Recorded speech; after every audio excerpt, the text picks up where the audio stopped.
Hello, everyone, and welcome back to another episode of Tax Thursdays brought to you by Smart Counsel.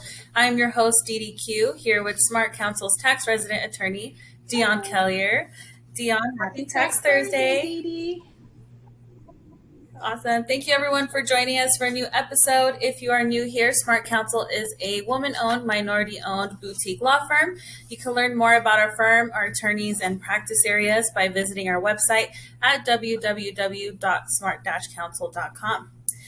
For today's episode, we'll be continuing our discussion from last week's topic, which was the different types of employment compensation. If you haven't already, you can check out that full episode on our YouTube channel, just Smart Counsel. But today we're going to be picking up where we left off, which was that list of miscellaneous compensations.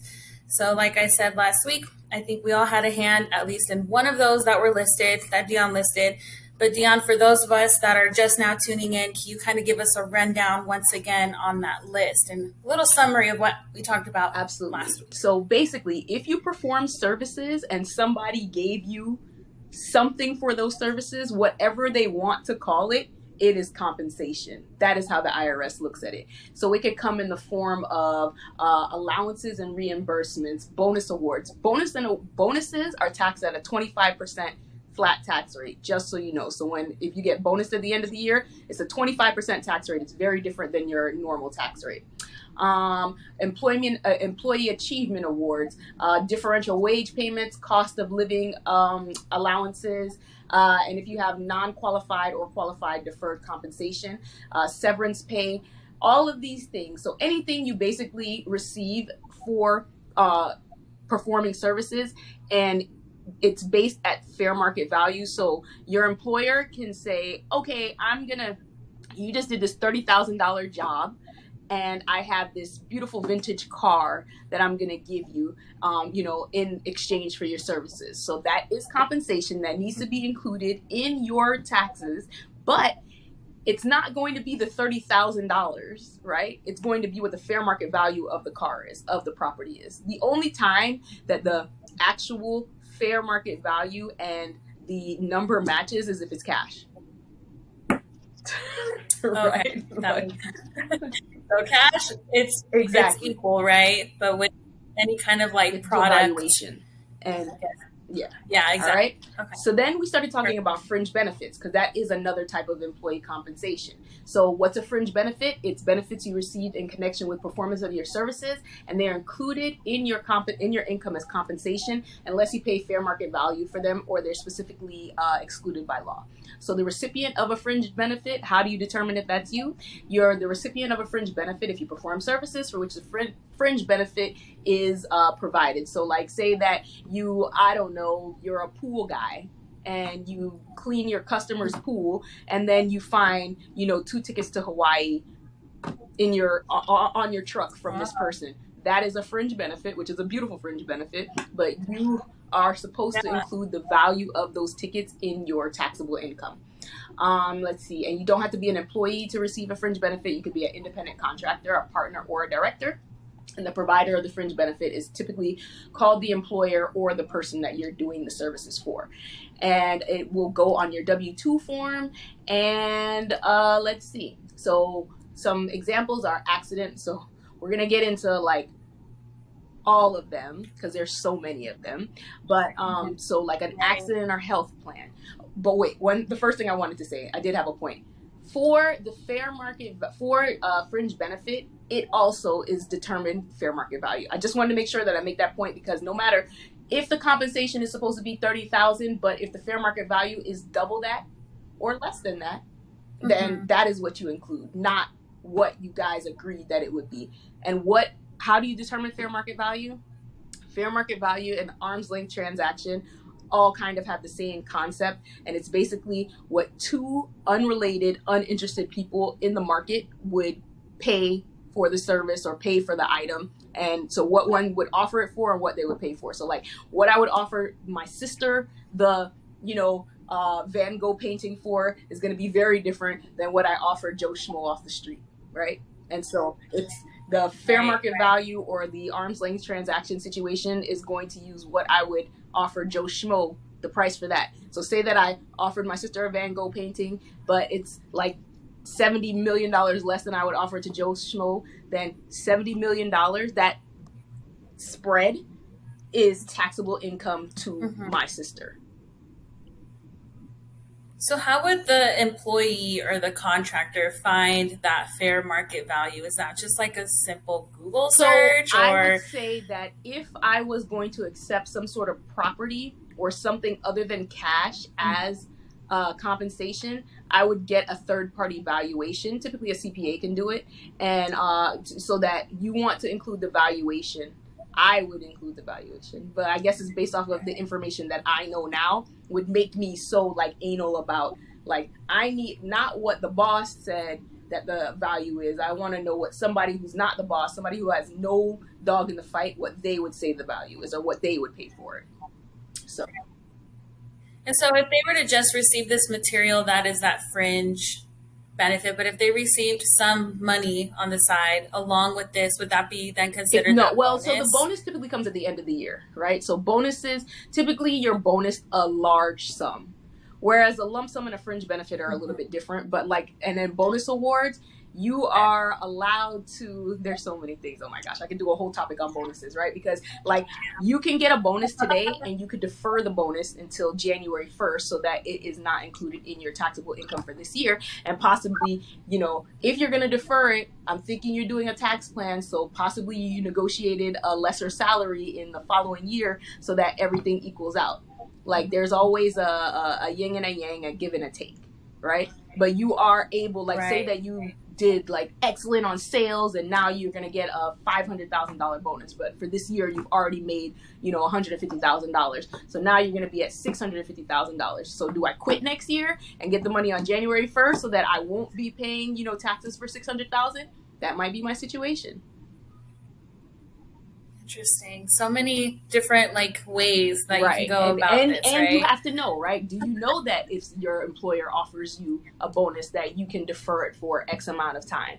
Most people don't know that, but you can. And most employers don't know that, right? Most people don't know that. Most employers don't know that. And, you know, I know that because that was part of like some of our fact questions. Like, what? I don't know.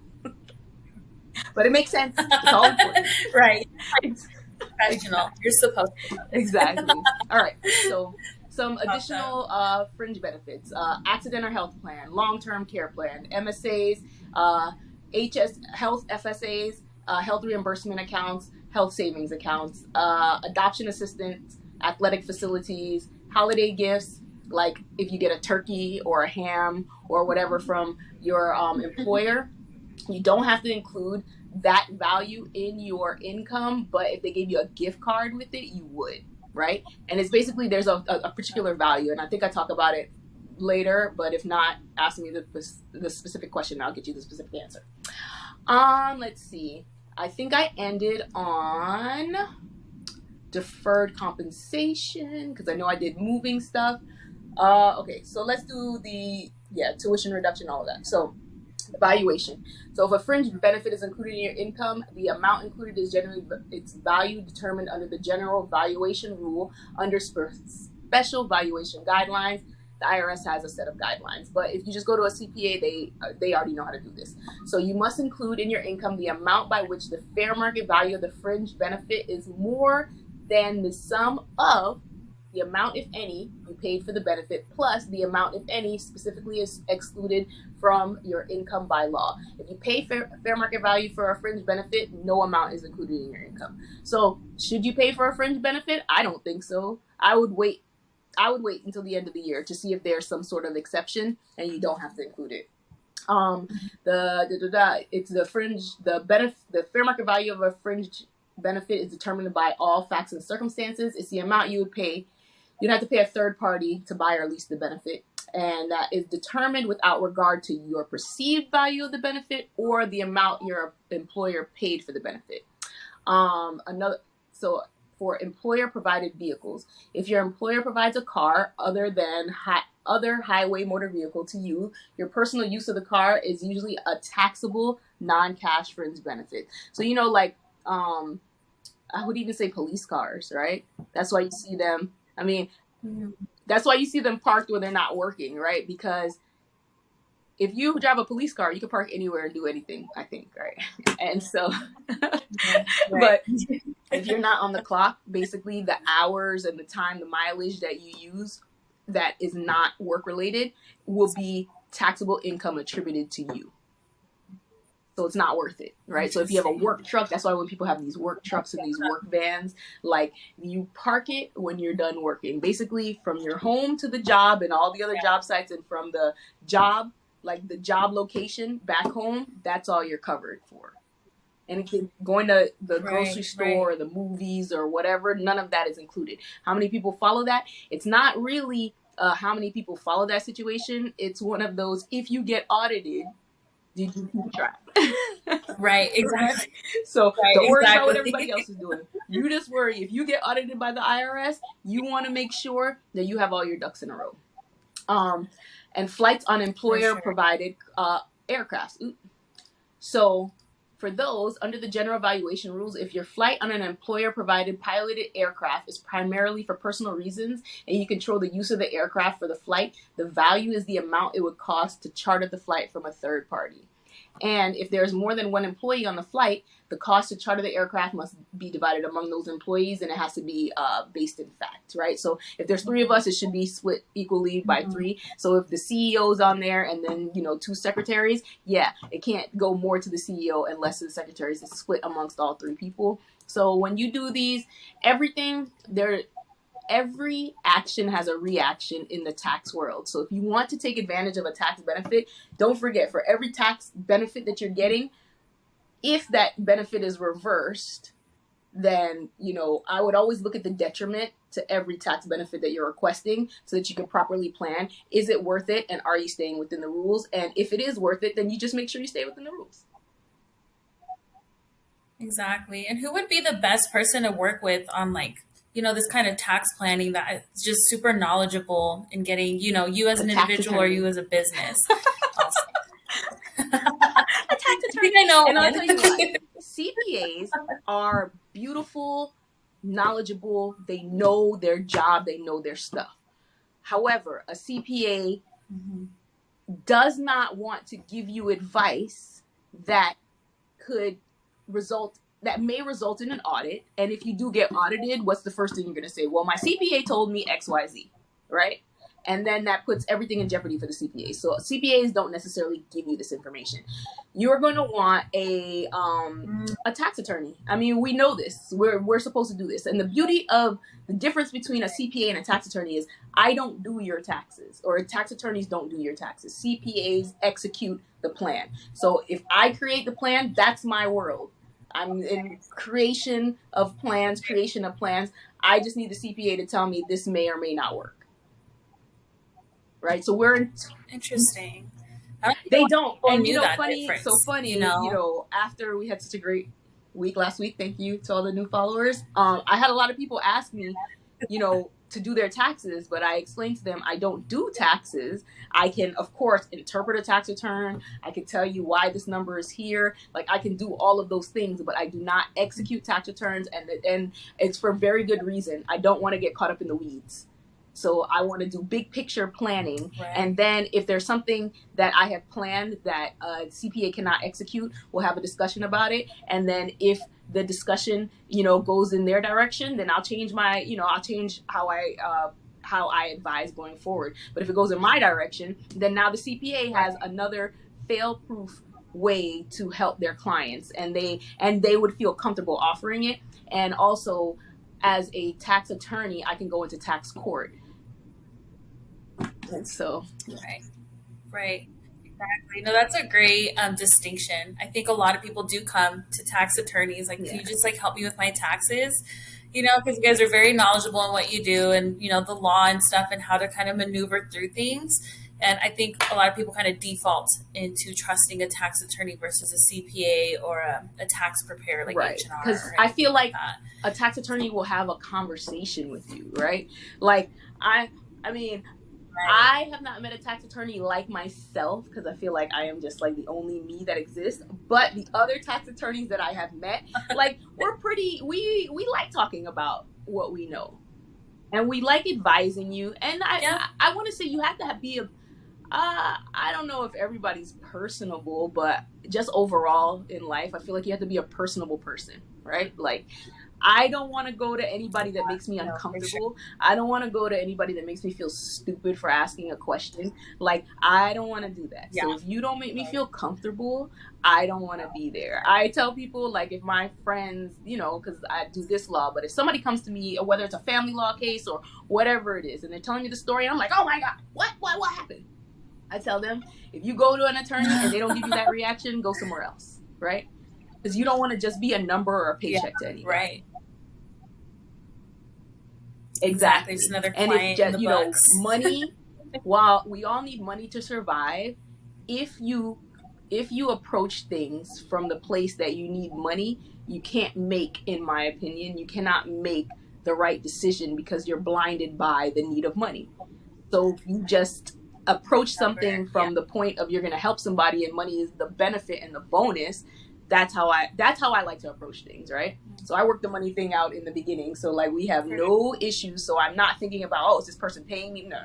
I don't like to work like that. And I mean, sometimes it works out for me, sometimes it doesn't. Yeah, I mean, that's kind of just how life is, right? All right. So, special valuation rules. So generally, you can use a special valuation rule for a fringe benefit only if your employer uses the rule. So if your employer uses a special valuation rule, you can't use a different special rule to value that benefit. You could always use the general valuation rule based on the facts and circumstances. But if you do use a special valuation rule, you have to include in your income the amount your employer determines under the special rule minus the sum of any amount you repaid the employer and any amounts specifically excluded by law. And so the special valuation rules are for the following. There's an automobile lease rule, a vehicle cents per mile rule, a commuting rule, and a unsafe conditions commuting rule, and the employer operated eating facility rule. I didn't break any of those down, but if your employer does not use the facts and circumstances test to value the fringe benefit that they're giving you, then they could possibly use a special valuation rule if it falls within these categories. But my number one thing is no, like, if somebody, don't just be a victim of your circumstance, right? So now you're hearing, if your employer gives you a fringe benefit, you are allowed to ask them what the valuation is, how did they determine it, and if they use a special rule. Because if you don't ask and you're scared right now, that's okay. Would you rather talk to your employer or would you rather talk to the IRS? Right, exactly. Yeah, Right. No, that's a good way to put it. Let's see what else. Retirement plan contributions. Your employer's contributions to a qualified retirement plan for you aren't included in your income at the time of a contribution, but the cost of the life insurance coverage included in the plan may be included. If your employer pays into a non-qualified plan for you, you must generally include the contributions in your income as wages for the tax year in which the contributions are made. So qualified plan, employer contributions not included in income, non-qualified plan included in income. And there are so many different rules for determining what's a qualified or a non-qualified plan, but that's a whole nother day. Just know that if you just ask qualified or non-qualified, I could say this: non-qualified is if you're an independent contractor or a partner or a director, it's going to be non-qualified. All right. Okay. Elective deferrals, those are fringe benefits. Let's see. Qualified automatic contribution agreements. Under a qualified automatic contribution agreement, your employer can treat you as having elected to have a part of your compensation contributed to a 401k plan, and you're to receive written notice that explains you don't have to do this, it's not mandatory, and how the contributions will be invested. And you must be given a reasonable time period after receipt of the notice before the first elective contribution is made. There are certain limits on deferrals. I don't think we need to talk about that. Let's see.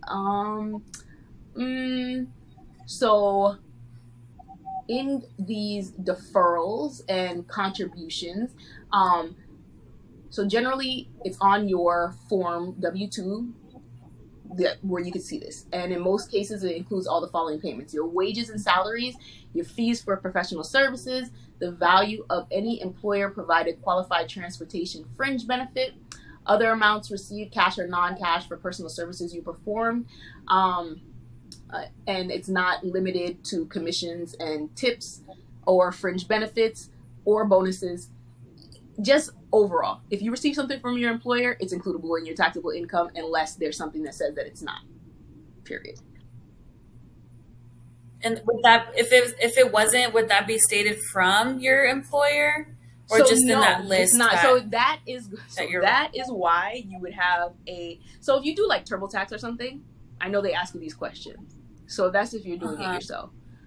If you're not doing it yourself, and then of course, my next choice is a CPA or an enrolled agent, because they have a level of liability.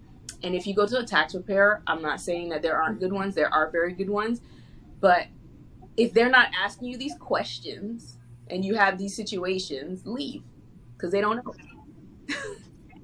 Yeah. Yeah, I think that's kind of been, at least like personally speaking, like my experience, like they don't ask these kinds of questions, just like, what did you make? What did you write? What do you want to write off kind of deal?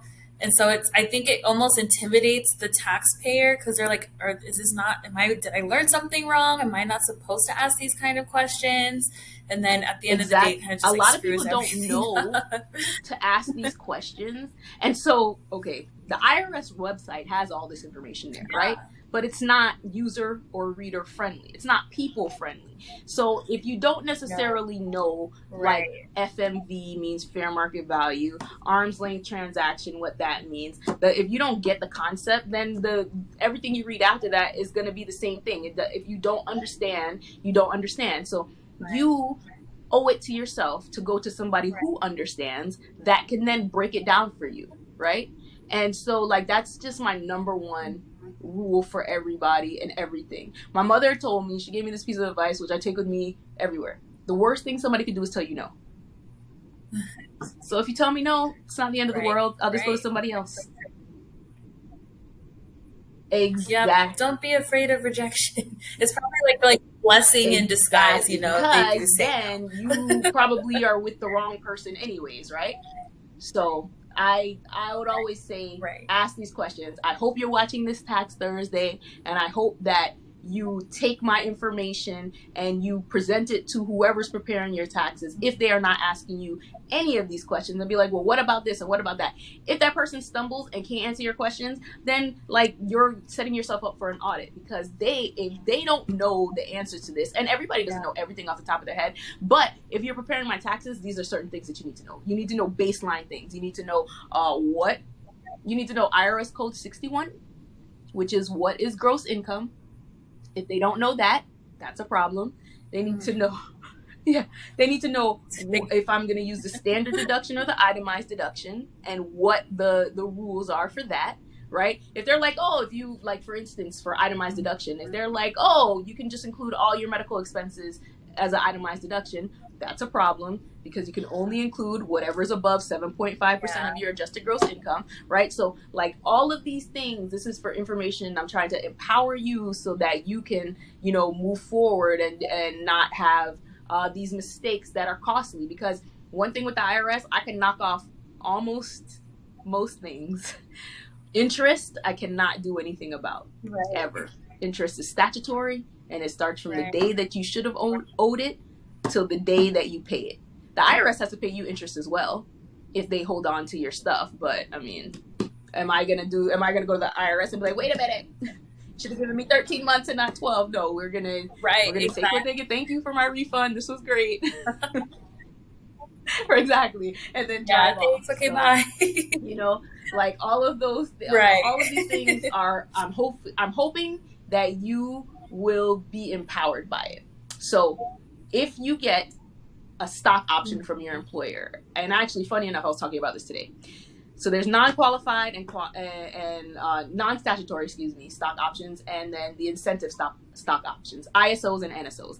ISOs are only if you are an employee of the business, and you basically can end up paying at the capital gains rate, which is the most is 20%. A non-statutory stock option, or an NSO, once you exercise it, you pay at the ordinary income tax rate, which the highest ordinary income tax rate is 37%, and the highest capital gains rate is 20%. Long-term capital gain. Short-term capital gains is exactly like ordinary income. So when they say your tax gets preferential treatment, that's because it's on the 0, 15, and 20% tax side, as opposed to the 10, 12, there's 7 rows getting up to 37%. So that is that. Very important. If you are not an employee, you don't have the option. But if you are an employee, then you have the option. But everything comes with a risk. So if you get a stock grant, and say that they grant you 10,000 shares at 20 cents, but it's going to vest over 4 years. So within 4 years, so what, let's say 10,000 shares, so you get 2,500 shares a year.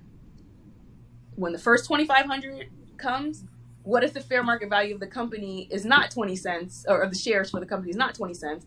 What if the shares are, or the stocks that you have the options for, what if they are 5 cents?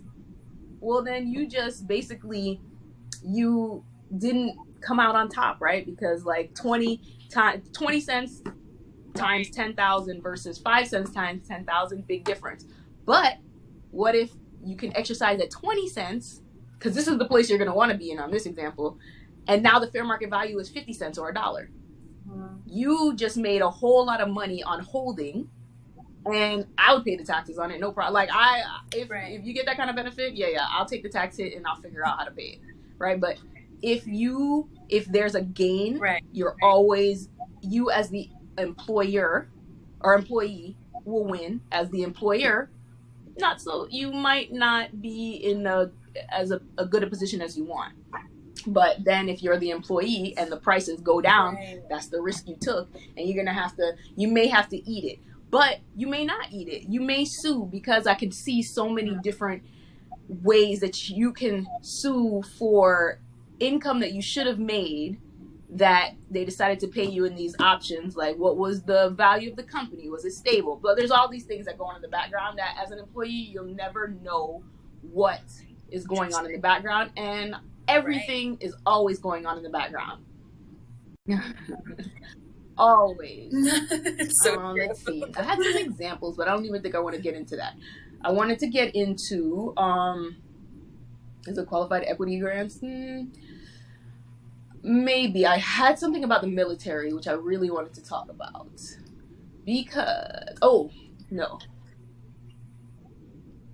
Veterans, we may get there, right? We're going to talk about it. We'll expand on it. This is what I wanted to get to: special rules for certain employees, and that will touch on this. So this part, we're going to talk about clergy and military people. So if you are a member of the clergy, you must include in your income offerings and fees you receive for marriages, baptisms, funerals, masses, etc., in addition to your salary. And if the offering is made to the religious institution, it is not taxable to you. So what do you think happens? Do you think that they pay the clergy member, or do you think that they pay the organization, whether it's a church or a temple or a mosque or whatever that they're a part of, and then they remunerate to the clergy? I wonder. Right. So, yeah. And if you're a member of a religious organization and you give your outside earnings to the organization, tithes, then you have to still include that amount in the in your taxable income, but then you can do a charitable deduction. But the only way you could do a charitable deduction is if you itemize if you do an itemized deduction as opposed to a standard deduction. Right. And then the pension, that's good. And for a pension or a retirement pay for a member of the clergy is usually treated as any other pension or annuity, i.e. taxable. Housing rules for clergy. Under these rules, you don't include in your income the rental value of your home, including your utilities, or a designated housing allowance provided to you as part of your pay. However, the exclusion can't be more than the reasonable pay for your service. If you pay for the utilities, you can exclude any allowance designated for utility costs up to the actual cost. The home or allowance must be provided as compensation for your services as an ordained, licensed, or commissioned minister. However, you must include the rental value of the home or the housing allowance as earnings from self-employment income if you're subject to self-employment tax. Why I'm laughing as I'm saying this is because, in my mind, I'm thinking about that pastor that got robbed on Instagram, who is like, he drives a Bentley, he showed his prayer closet that was full of Yeah. Fendi and Louis Vuitton. His house is beautiful. I don't know his specific circumstances. I don't even know his name. But if you just heard what I said, does that mean that if the house was gifted to him and all these things are gifted to him, then he doesn't have to pay taxes on it? Pretty sure that's the case. Interesting. Very interesting. And then that's what a lot of people do wonder with, like, those big TV pastors, how they have so much money for private jets and whatnot. And I've always kind of wondered that too. Do they get paid? So what's reasonable compensation? And then I guess it has to do with where the city that you're located in, because there's a lot, right? So another thing, if you're a member of a religious order who has taken a vow of poverty, how you treat your earnings that you renounce and turn over to the order depends on whether the services are performed for the order.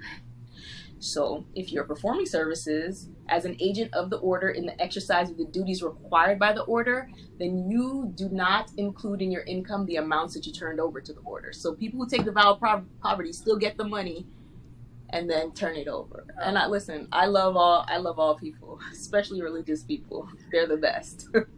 If your order directs you to perform services for another agency of the supervising church or associated institution, you're considered to be performing the services as an agent of the order, and any wages you earn as an agent of the order that you turn over to the order are not included in your income. So what does that mean? You take the money, you give it to the order, and then it's not includable in your taxable income. So at this point, you're still living in your vow of poverty, and people are getting fulfilled by giving you money because they feel like you should be paid for whatever it is you're doing, and then the order receives because you know that if you're a church, your taxes are so church or religious organization. Yeah, and no, for sure. I wouldn't even get into any specifics, but it's an interesting thing. I just have a few. I'll just have a few more, and then I'll stop before I get to military. So special rules apply if you work for a foreign employer. If you're a U.S. citizen who works in the United States for a foreign government, you have to include that income in your salary. I mean, you have to include your salary in your income. If you're exempt from Social Security and Medicare employee taxes if you're employed in the U.S. by an international organization or a foreign government. Employees of international organizations or foreign governments. Let's see, your compensation for official services is exempt from federal taxation if you aren't a citizen of the United States. If you are an alien who works for a foreign government or international organization and you file a waiver under the alien status, then you have to include it in your income. But who would file the waiver? Not me. Let's see, military. We'll stop there. I'll do military and retirees next week. Yeah. It's crazy how so much can fit under this one topic. I mean, it's 3 episodes now. Well, going into next week will be 3 with just so much information of things that we don't know, So that's awesome. So what would you say would be our takeaways from today's takeaway episode? Number 1 would be, if you are receiving something other than cash, you want to know how it was valued, what the valuation is, and not what the employer says the valuation is. I almost would want to see the paperwork. So exactly, don't be scared to ask. 2, nothing in this world is free, right? So if you get to ride on your employer's jet, or if you get to get a work car, and or you get housing that's provided by your employer, it's not free. It will be included in your taxable income, and it's just how is it going to be split. And number 3 is, if you are working with a tax professional, whatever their title is, if they do not ask you certain questions when you present information like, hey, I received this, I flew to, Peru 7 times on my employer's jet, to do work. And they're like, oh, okay. And they just keep it moving. Then you don't want that person. Red flag, right? Red flag. Yeah, and then finally, a tax attorney is the perfect person to do these sort of plans for you. A financial planner is not a tax person, and we're different, right? So financial planner has their own world and their own, they're going to life insurance you and annuity you and those kind of things. A tax attorney is going to possibly mention these things and how they could fit in your life, but they're not offering you that. They're just trying to say, okay, what is it? You tell me your facts of your life, and then now let me see how we're going to make it beneficial to you. Exactly. Just plan out the next steps with your current situation is kind of what I'm gathering and your from goals, right? Because we don't want to plan for things that are going to happen today and tomorrow. Right. We want to plan for things that are going to happen in 5 years, 10 years. We always want to see down the road, and you always want somebody that's forward thinking anyways.